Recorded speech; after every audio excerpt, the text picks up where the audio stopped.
Warren Vanderhill with the Center for Middletown Studies project on Muncie's faith communities. The date is May 31st, 2017, and today I'm interviewing Lieutenant Jonathan Taube of the Salvation Army here in Muncie. And I'd like to begin by thanking you for your willingness to participate in our project. Yes, certainly. I'd like to begin with a very personal question, and that is, have you tell me about your own personal faith journey? Sure. How you began to become interested, especially in the Salvation Army, back there somewhere, and then eventually how you got to Muncie, Indiana. Sure. Well, I actually grew up, my parents are Salvation Army officers as well. My dad passed away a number of years ago, but my mother is still an active Salvation Army officer. So I grew up as a part of the Salvation Army. It was my church home. Of course, as a young person, when you tell people here in the Midwest that you go to the Salvation Army for church, the response is always, "You go to church in a thrift store?" So I heard that a lot growing up. But I was blessed being a part of it from such an early age to see just the kind of breadth and the depth of its mission in helping others. As a young person, my personal faith really, I grew up believing in God and intermittently studying the Bible as a young person. But I really figured out from a really young age that the things the world kind of offered to me, to pursue, to root my identity in, they didn't interest me very much. And for me, that really led to a pretty deep despair as a young person. I dealt with a lot of depression, just trying to figure out who am I, why am I here? I'm not interested in just pursuing a 9-to-5 job so that I can buy stuff to put in a house, kind of the typical American dream maybe. Didn't really appeal to me so much. And it was actually in learning that the call to follow Jesus is more than just a call to believe, but it really is a call to follow and to be a part of what God is doing in this world, and to be a part of all the work that He's doing to bring about that new creation. That's where I really found hope.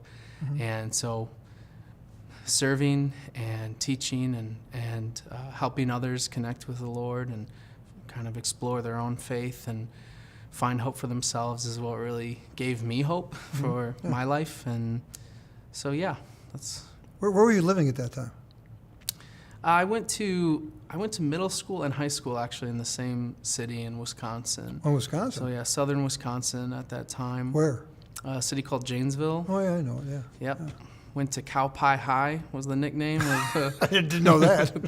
the high school I attended. And I got really involved. I should say not only was I blessed to have great parents, who really, modeled a life of faith for me and were really intentional about not just teaching me morals, but actually pointing me toward pursuing a relationship with God.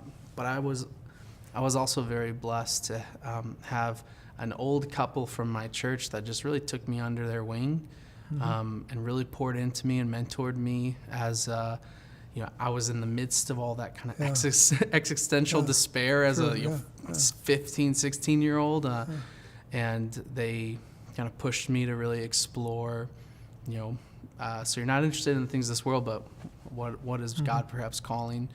What is the calling God's put on your life? And it was in exploring that, with the guidance and the mentoring of my parents and this elderly couple that I kind of dove headfirst into service and ministry as a teenager, and peer ministry, working with other high schoolers, helping them connect with Jesus. So your parents were with the Salvation Army in Janesville?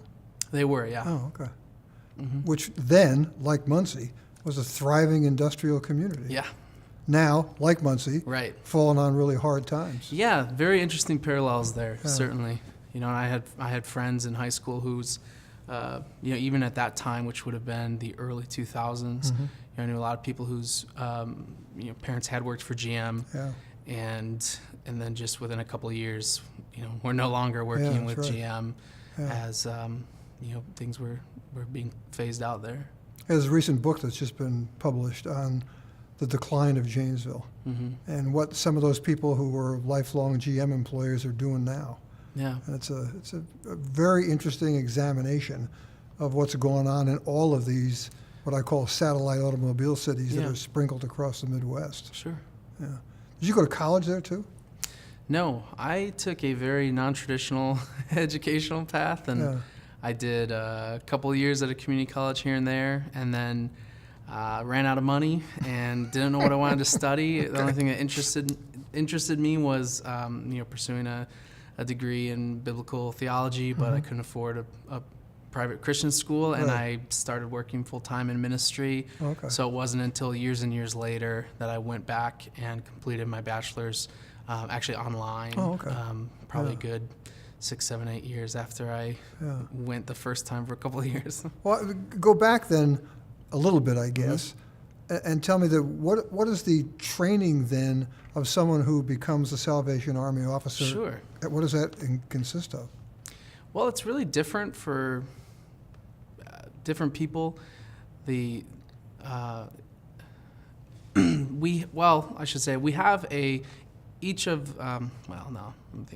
just a concise way to say this. We have a training school for the Midwest here. It's actually located in Chicago. And so to become a Salvation Army officer, everyone undergoes a 2-year residential training program, which is a mixture of business courses, theological courses, leadership courses. It really covers a pretty wide swath of skills and educational focuses, foci. How do you say that word? Either. Yeah. So, you really dig into a lot of different topics, and there's also a large practicum component where you work in different Salvation Army facilities around the Chicagoland area and around the Midwest. You get a summer placement, a Christmas placement. So it's really a mixture of classroom education and sort of on-the-job training. And typically, for most people who don't go into that with life experience or leadership experience or business experience, many folks also before that 2-year residential program undergo some sort of internship alongside a Salvation Army officer to get some of the on-the-job training before going to the training college. What were you doing before you came to Muncie? I mean, what specific Salvation Army assignment did you have before you came here? Yeah, well, my wife and I were actually sent to Muncie early from the training school. So we only completed our first year, and then we were sent out as cadets. So we were not officially ordained or commissioned as Salvation Army officers, but we were still considered to be in training for our first year here in Muncie. And then the summer of 2016, I guess, we were appointed here in November of 2015, and the summer of 2016, we were commissioned and ordained with our session mates. And prior to entering the training college, part of the reason that we were chosen for this assignment was because my wife and I had both worked professionally with the Salvation Army for close to a decade in different ministry positions. So prior to entering the training college, we both worked for the Salvation Army's territorial headquarters, which oversees all the operations in the Midwest and is located also in Chicago. I was in the youth department, and my wife worked for the World Missions Department. Do ordination and commissioning go together? Yes.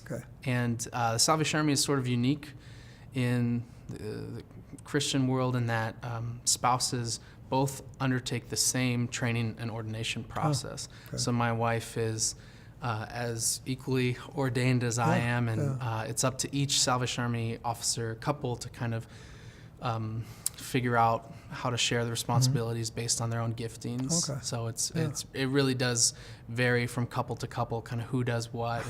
And my wife and I'm blessed that Who plays the piano? Who does percussion? yeah, well, my wife does both of those. I'm the guitar player. I know. Having been here. Yeah. No, we're really blessed to have a very complementary skill set and experience. So, yeah, she handles all the stuff that I don't like to do and am no good at, and I get to do all the stuff that she doesn't like and is no good at. So it really works well for us. What do you see as your main responsibilities here? Yeah, well, that's an interesting question. I mean, in some ways, I feel like I'm still figuring that out. Okay. One of the things I love about the Salvation Army, and the reason that I am where I am today, is because I believe in the mission of the Salvation Army to preach the gospel of Jesus Christ and meet human needs in His name without discrimination. And in particular, I love the way that at our best, we are able to contextualize that mission to the needs of a given community. So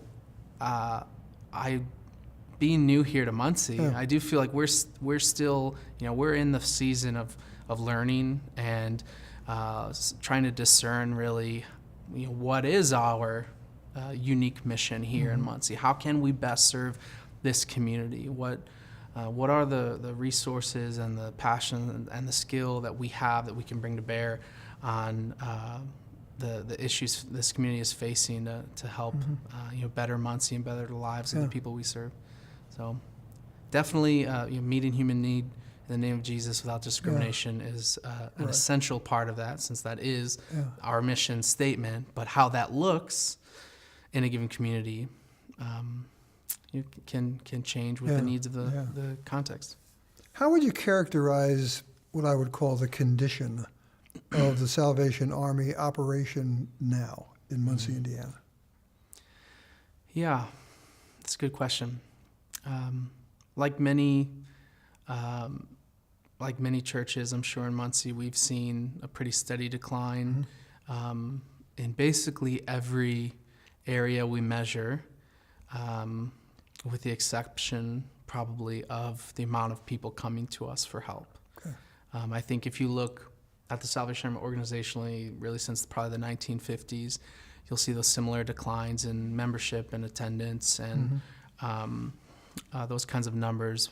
But the inverse correlation there for us as the Salvation Army is the amount of dollars entrusted to us by donors and the amount of people looking to us to help meet the felt needs that they experience as they face the economic challenges of being in a community where jobs have been lost and industry is left. And so in some ways, I'm certainly we have more money to help than we did in the 1950s, but there are more people than ever that need our help, and actually the money trend has really begun to reverse as well in recent years, as our fundraising apparatus is so reliant on cash in a person's pocket to put in the red bucket at Christmas, and that's not it doesn't really fit our society very well anymore.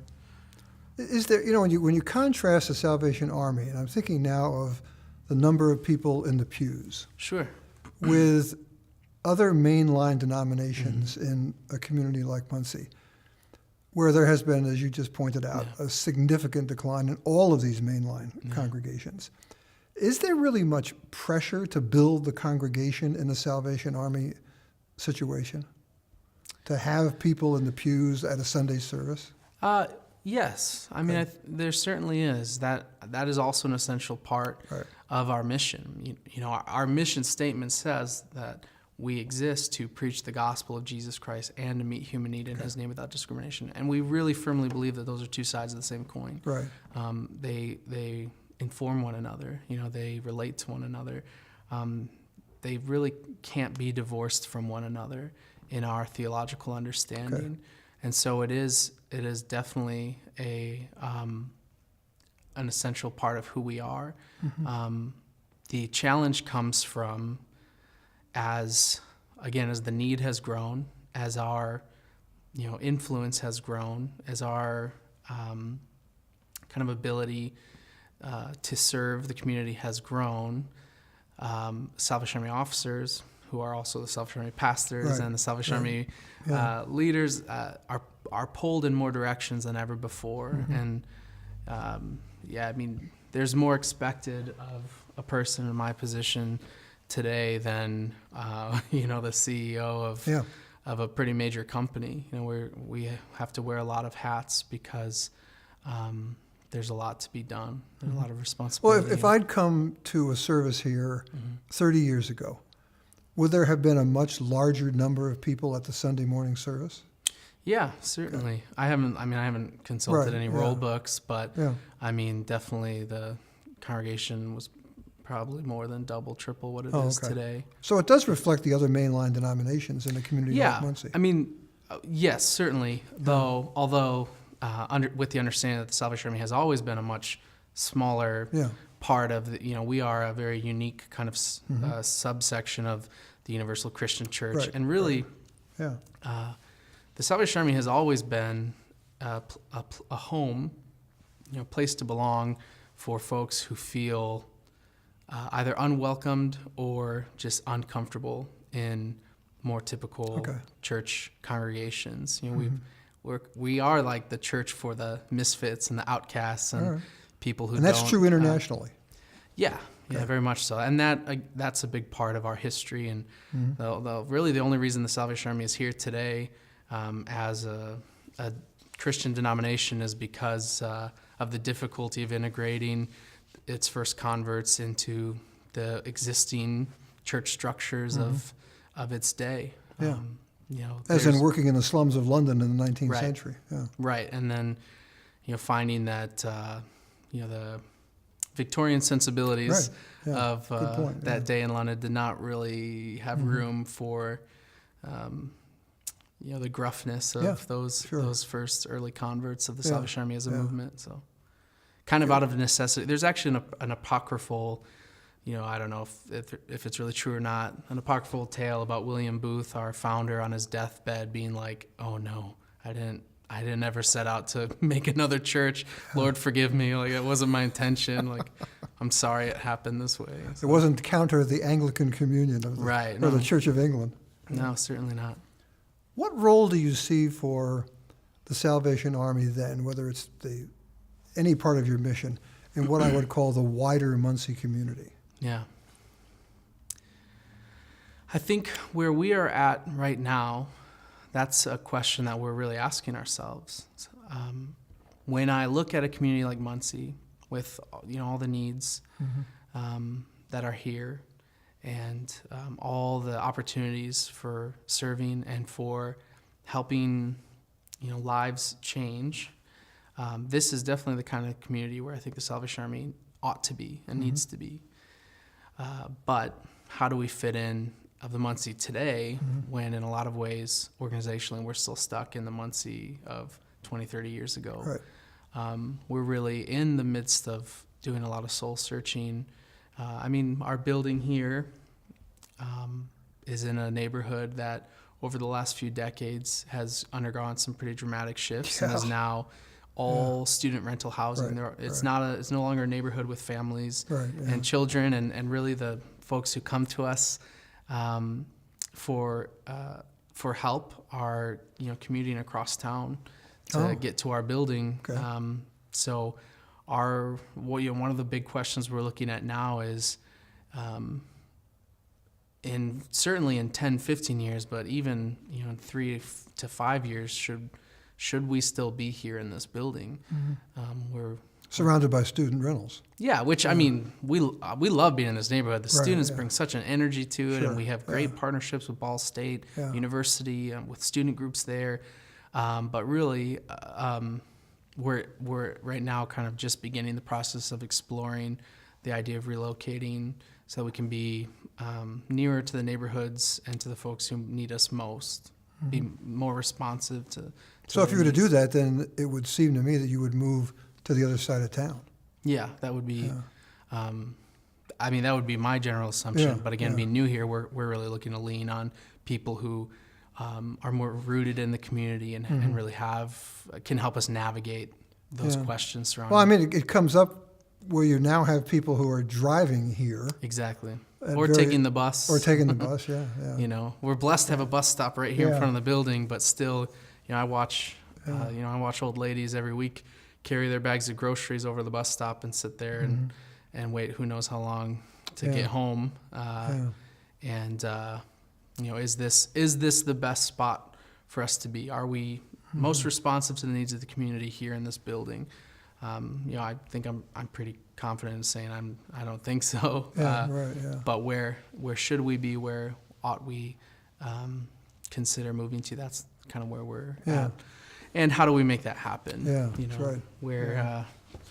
Where does the there's a lot of questions that go along with that initial question. Well, as you're only too aware, and we've kind of touched on it in some of the previous questions, in the last few decades, Muncie has been a victim, shall we say, for a variety of reasons of incredible economic and social change. And I guess I may state the obvious here, but I want to get your response to it.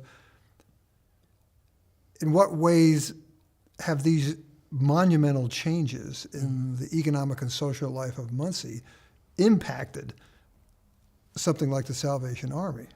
Sure. Yeah.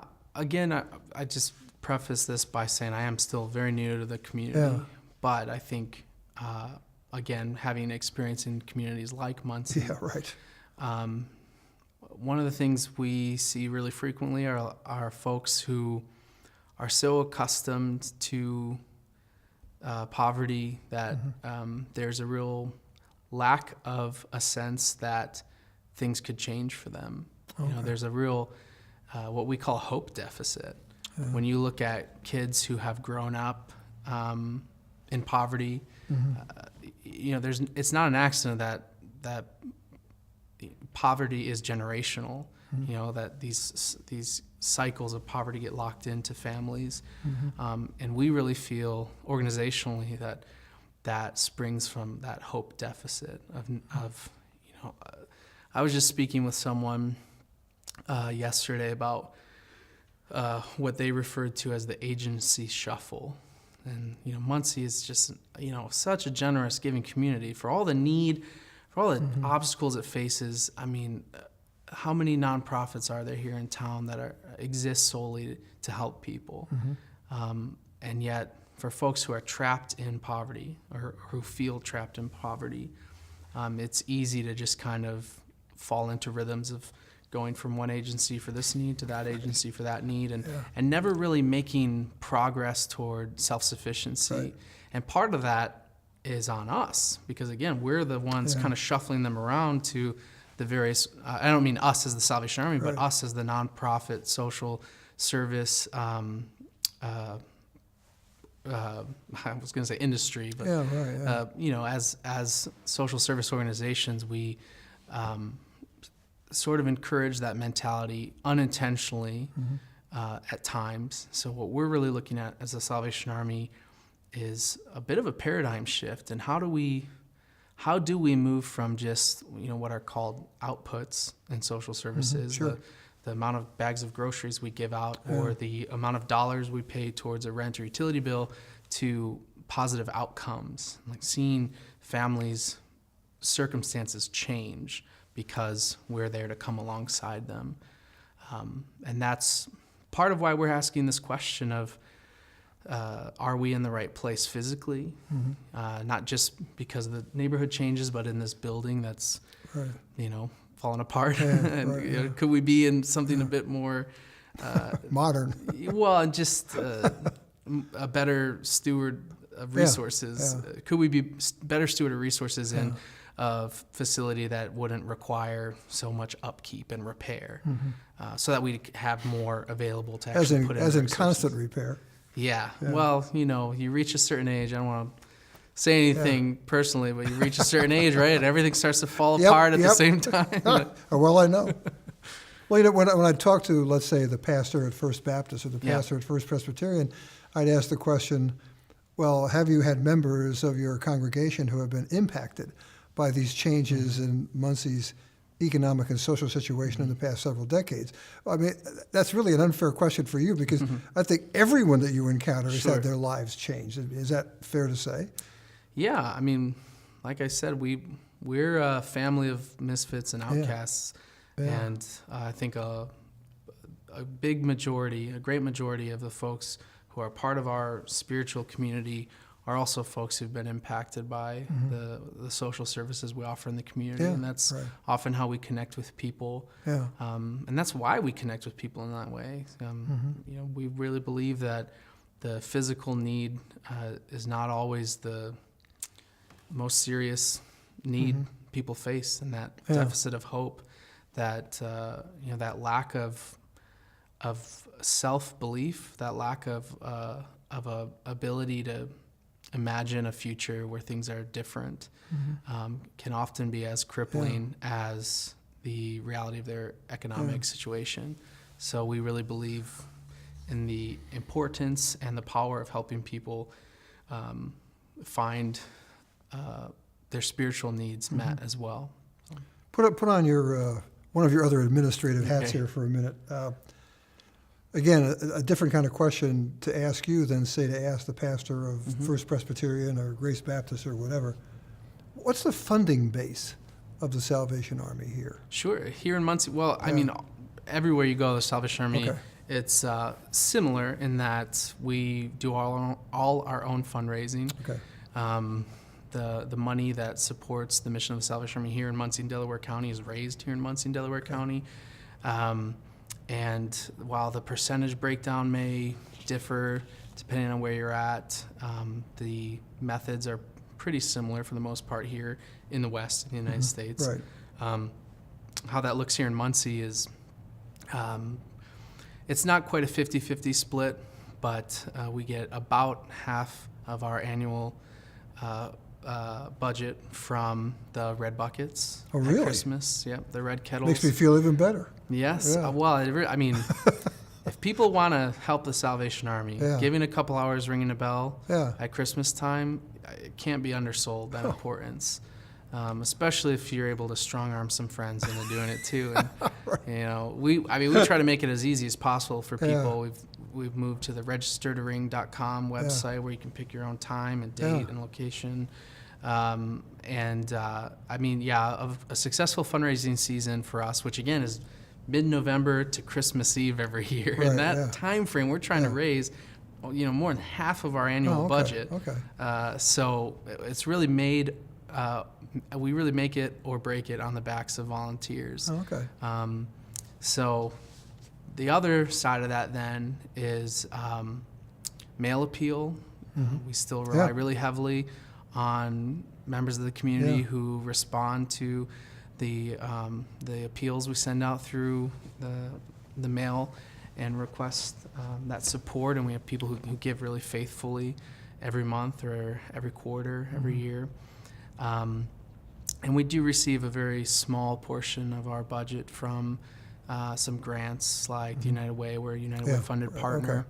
But they too have had fundraising woes, and so there was a much smaller pie to cut the pieces out of this past cycle, and so our piece was considerably smaller, as was, you know, a lot of the experience of a lot of agencies in town. So, could you enumerate, just for the purpose of our interview, the specific programs that you have in place to help with the economic dislocation that you find in this community? Sure. Probably the program with the biggest impact would be our food pantry. Now, Muncie is sort of unique with regard to other communities I've been in that there are a lot of food pantries. There are actually a pretty significant number of pantries around the county, though many of them are small and open rather infrequently. And so what makes our pantry unique is both the fact that we're open 3 days a week, year-round, with the exception of that fundraising season where, you know, all of our eggs are in that one basket for the month and a half that we're doing that. So being open 3 days a week, and then also our scale, the fact that, you know, we can see up to 60 families, you know, households a day come to us for food assistance, and we, because of our facility here, we're able to offer, in addition to the dry goods that most pantries offer, we, as frequently as possible, have milk and dairy and meat to go along with the dry goods. So that would be the biggest probably impact that we have in this community. But we also, as much as we can, as much as funds are available, we offer help with rent and utility assistance for families who find themselves in danger of either being evicted or losing heat or electric or gas, which we really view as an important preventative measure.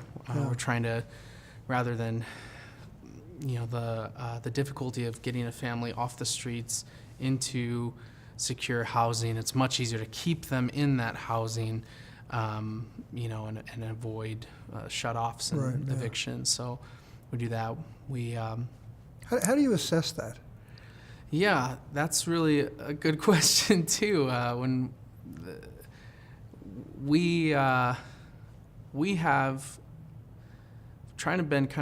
we've been taking steps to try and figure out the best way to do that.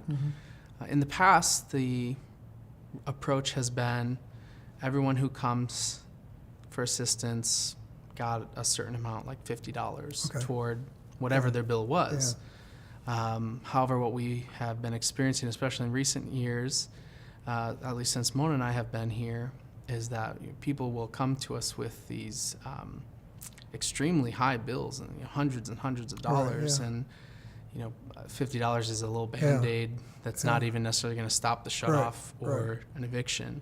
So we're trying to be as strategic as we can with our very limited funds that we have available. And we have a social services committee. We take appointments each week. And we've actually begun to ask families to sit down with us and go over their incomes and expenses, so that we can sort of figure out what are the cases where we can have a real impact, where we can eliminate a bill that is a barrier to that family moving forward, rather than just putting Band-Aids on more people, but not really addressing the underlying issues. And that's been a bit of a difficult transition. And in some ways it goes back to what we were discussing earlier, and the kind of mindset that many people get trapped in when they're just used to relying on some of these safety net programs that we or other organizations offer. And they really just want the Band-Aid, and we're trying to help them see that we're here to help with something more than that. To really, we're trying to address the underlying circumstances that are contributing to those. We had people who, because of our limited funds, were only able to help folks so often, and it was I don't remember what it was. I think it was every 6 months or something. We'd have people come every 6 months up to the day. They'd be back with their bill for another $50. And, so we're really trying to shift somewhat to how can we be more strategic in the way we use the funds we have available, and to be better stewards of the donations that are given to us to help families. I don't know if I really answered your question. I rambled for a while. But I think that what you're trying to do is to try to get these people beyond this cycle of poverty, where they can hopefully do some of these things on their own. Right. And that's a difficult bridge. Yeah, and it's it's a bit of a tight wire in a sense too for us, because we never want to be patronizing or make assumptions about people. Like, we're here to help without discrimination. That's why we're here. We're not, there's that myth of like the deserving poor, that, some people deserve charity and others don't, and it's so easy to throw people into boxes and categories and then write them off, really. And we're not interested in doing that.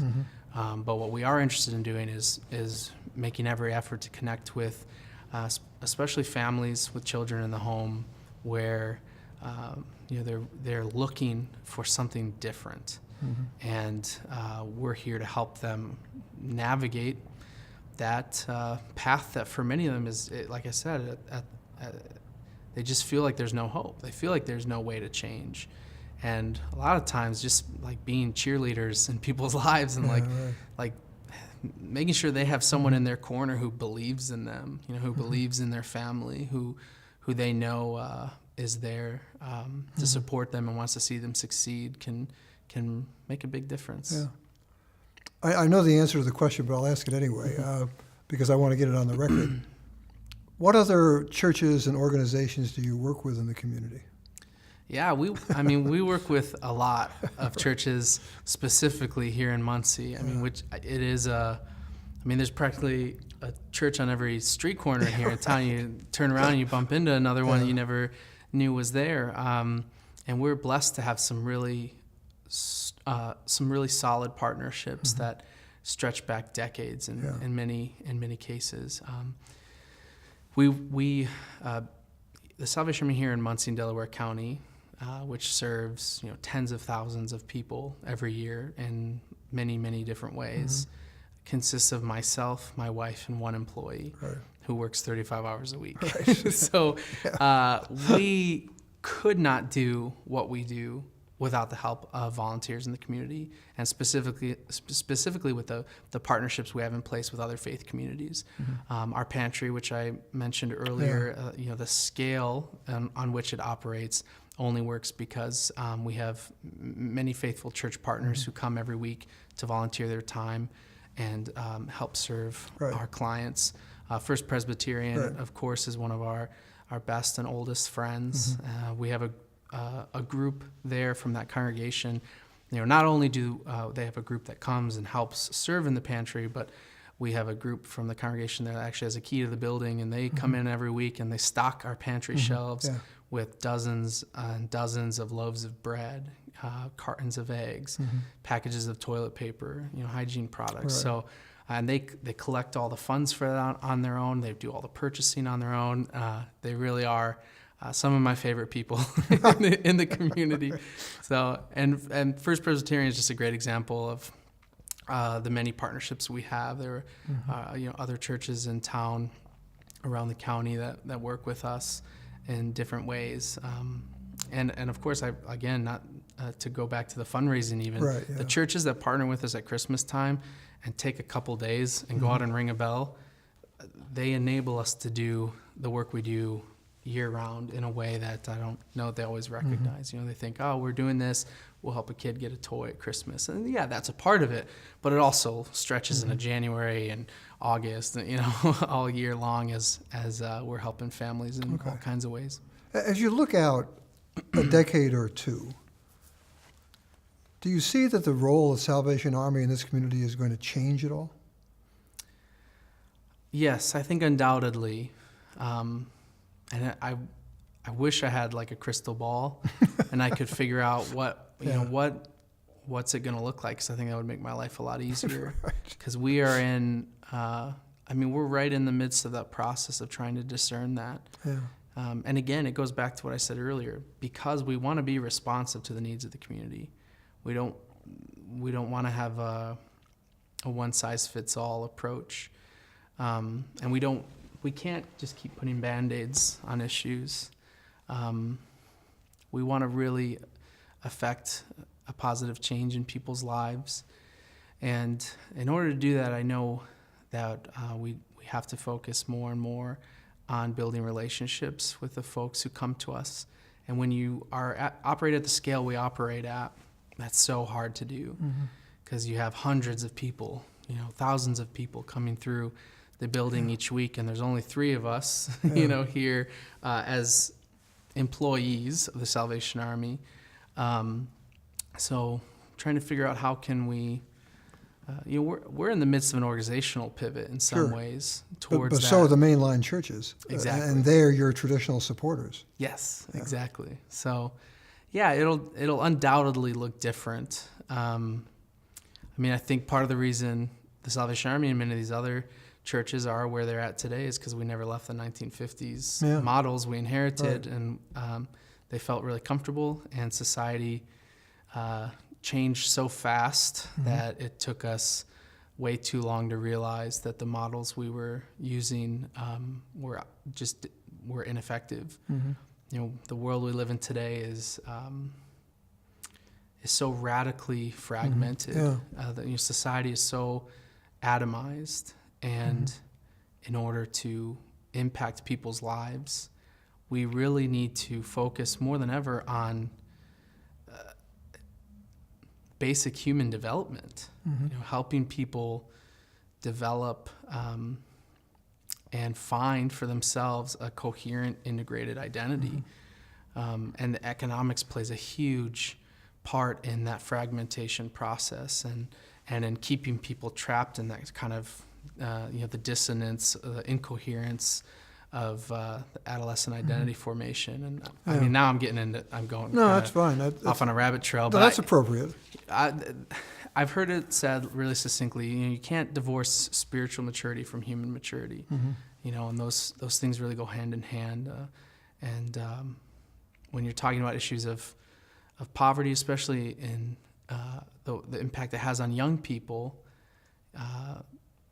we've got to find a way to create a safer climate for our young people to, a more like a stronger foundation for them to grow up on and build up their identity, or they'll never even have a shot at kind of escaping those cycles of poverty that trap people so easily. Do you ever talk to your fellow Salvation Army officers who have Salvation Army missions in more affluent communities? Sure, yeah. What challenges do they talk about? Yeah, I mean, you'll see, neighborhoods change so fast that,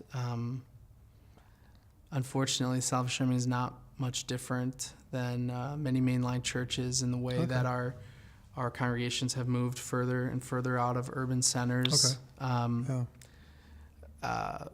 And I guess I can't really speak to whether that's a good or bad thing without bringing personal thoughts into the mix, but that's just the reality. Right, yeah. That, congregations have moved further and further out from urban centers for the most part, although as the Salvation Army, we're one of the few churches that still have, at times, and depending on the city, that still have real dynamic presence in the inner cities. Yeah, like Chicago's a great example of that. Sure. Although Salvation Army is not alone in that in Chicago either. I don't mean to make a presumptuous statement like that.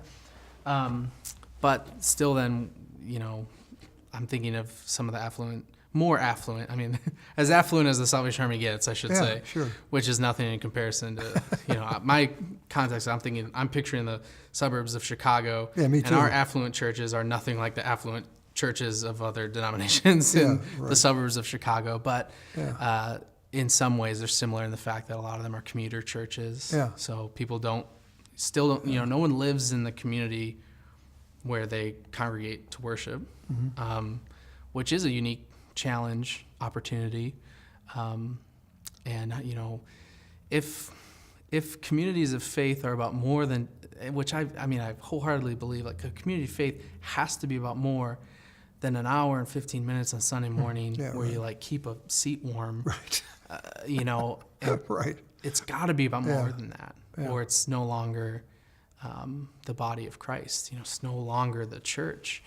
And so how do you build community? How do you build those spiritual familial bonds in a congregation where everyone commutes in and out on Sunday morning, maybe Wednesday evening? You're kind of a Chicago guy, and I think of the Salvation Army in Evanston, or the Salvation Army in some leafy suburb on the north side of Chicago, by contrast with the Salvation Army in the south part of Chicago.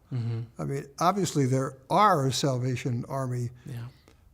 There is a Salvation Army presence in places like that. Sure. And I just wonder what kinds of challenges they might have using Indiana as an example in Carmel than say the Salvation Army in Muncie, Indiana, or Anderson, Indiana, or someplace like that.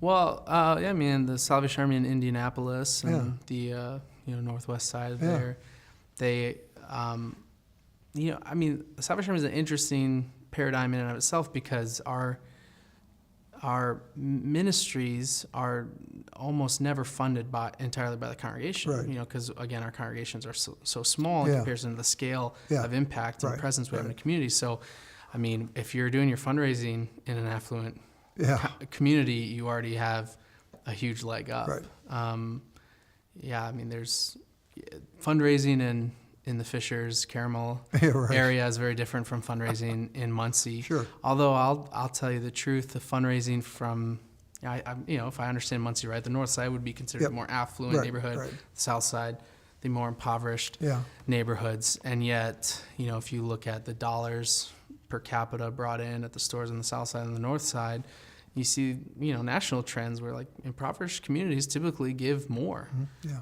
They give less perhaps per person. They can't give as big of gifts or donations, but they give much more of their income toward helping others. And I mean, I'll never forget. I must have only been in Muncie for a couple weeks. So I was in the middle of my first Christmas here in Muncie since we moved here in the middle of the Christmas fundraising season. So it was insane. And a gentleman walked into my office and he handed me $100 bill that he must have just gotten from the bank. So it was like crisp, perfect. Handed me this $100 bill. And he said, I still remember when I was 8 years old and my family had nothing. And the Salvation Army gave me a Lone Ranger gun belt toy at Christmas. I'd take it. It was the only gift I got that year. It was the best gift I ever had. And he is bringing in the money because he wants to be a part of making that happen for some other kid's life. So when you experience the importance of giving, of charity, I mean, you understand what I'm saying. I'm not teaching you. You don't know. Well, I mean, the reason I understand is because I think a lot about that during those periods of time when my wife and I are ringing bells at the east side of the Muncie Mall, because you do this kind of quick pop sociological analysis beyond people I know from Ball State that I beat up if they don't put any money in the strong kettle. arm them. I like this guy. But when people come by and hear these little kids that put their $2 worth of pennies or $2 worth of dimes in the kettle, that makes you really think. Right. Going back to your point about who's making the gift and what it really means in the context of the family making the gift. Yeah. I want to switch a little bit to a final question, perfect for somebody in the Salvation Army. What role do you see for churches and faith communities in general in cultivating a sense of citizenship among their members?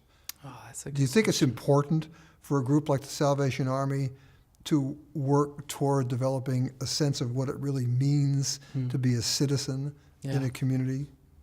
Yeah, indeed. Okay. I mean, the Salvation Army is a part of the Wesleyan holiness movement. Right. John Wesley famously said, "The world is my parish." Yeah, right.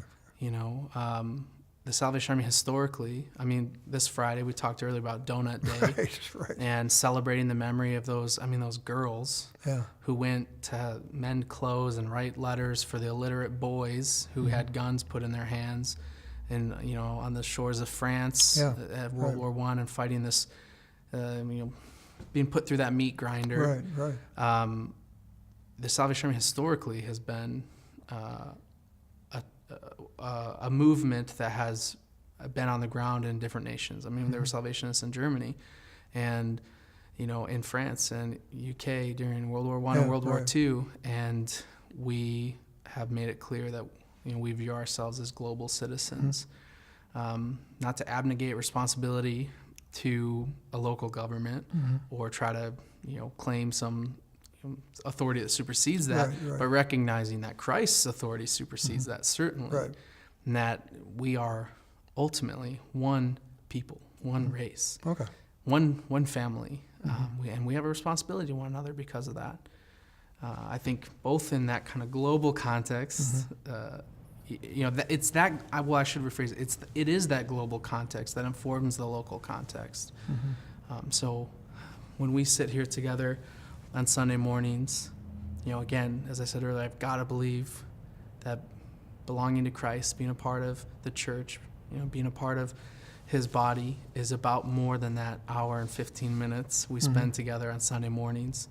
So we're really intentional about reminding ourselves that we have a responsibility to the people around us and our families and our workplaces and our schools and our communities, because we represent the love and fidelity of God himself, who, the lines that like we write out on our maps like don't exist in nature. And so I think if we, recognizing our responsibility we have to one another as neighbors, as brothers and sisters, that's what Jesus taught. And who is my neighbor? It's the one in need is your neighbor. And if the first commandment is to love God, and the second commandment, like it, is to love your neighbor as yourself, and that those together are the sum total of all the law and the prophets, then, if we want to take loving God seriously, we necessarily have to take loving our neighbor seriously. And that's really why we as the Salvation Army refuse to, we reject the false dichotomy that you can separate those two things, that you can love God and not love your neighbor, or conversely, you can love your neighbor and not God. To fulfill God's call on his people, we have to do both. There was an old Salvation Army slogan that they did away with a long time ago, and but it said, "Heart to God, hand to man." Yeah, that's what we're here to do. Have our hearts to God and our hands out to those around us. So there's no doubt in your mind that there is a connection, a very important connection between faith and citizenship. Well, certainly, and especially, I'm not going to make a political statement, but in the climate we find ourselves in this country, where the debate, if you boil it down, conservatism, liberalism. When you boil it down, the kind of central piece of that conversation is what's the responsibility of the government to a citizen? Right.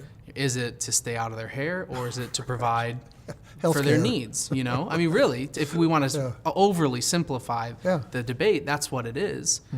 And I don't think it's any accident that many of the social services that people now look to the government for historically were provided by the church, and in fact were created by the church. Healthcare, education, all these things are outcomes of the creative compassion of men and women who loved God and were trying to take loving their neighbors seriously throughout history.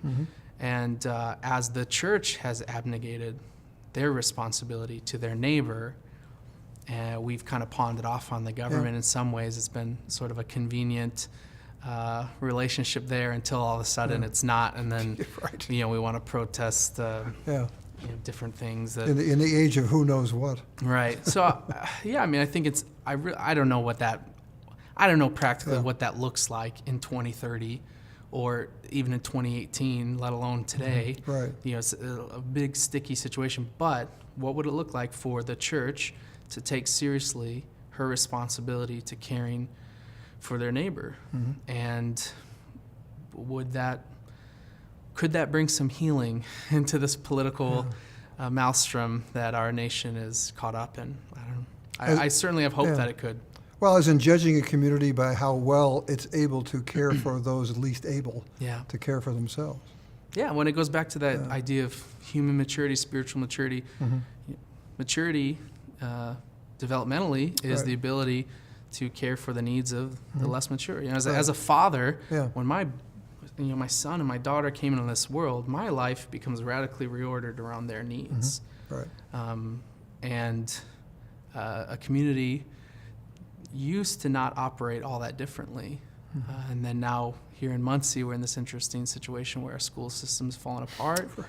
And all the talk is, it's interesting to listen to a community and the kinds of conversations that are happening. And are the typical conversations about the needs of the young and immature and vulnerable, or are they about the needs of everyone else? Yeah, well put. Well, those are the only formal questions I have, but at the end of all my interviews, I always give the person I'm interviewing an opportunity to add anything that he might like. So if you have any other thoughts, comments, reflections that you'd like to add to our interview, I would certainly welcome those. Well, I just think, obviously part of the reason you guys are doing this project is because Muncie is a snapshot of many communities in our nation. And so the most studied community in America. Yeah, right? Yeah, it's true. And I feel for as much, to be completely honest and vulnerable, for as much anxiety as I feel in trying to navigate, how to steward well the resources the Salvation Army has been entrusted by this community, how to, really meet the needs of people who rightfully look to us for help at their worst moments, at their most vulnerable periods in their lives. For all the anxiety that weighs me down and keeps me up at night, I also, when I'm in a right frame of mind, and specifically when I'm reminding myself to abide in Christ, and trusting that, He's not a cheapskate, and He's gonna pay. He's gonna pay for the work He orders. I'm just filled with a lot of hope and excitement, and I think Muncie is the perfect community for the Salvation Army to be in, to be ministering in, to be reaching out to folks in Jesus' name, and to try to embody that love and fidelity of God in practical ways, in meaningful ways in people's lives by meeting their felt needs without even a hint of discrimination. So I hope we can, I wouldn't be presumptuous as to say lead the charge or something, but I just want to keep partnering with people here in town who want to take loving their neighbor seriously, and see if we can't work together to see Muncie turn a corner here. Thank you very much. I appreciate it. Yeah, for sure. Gladly.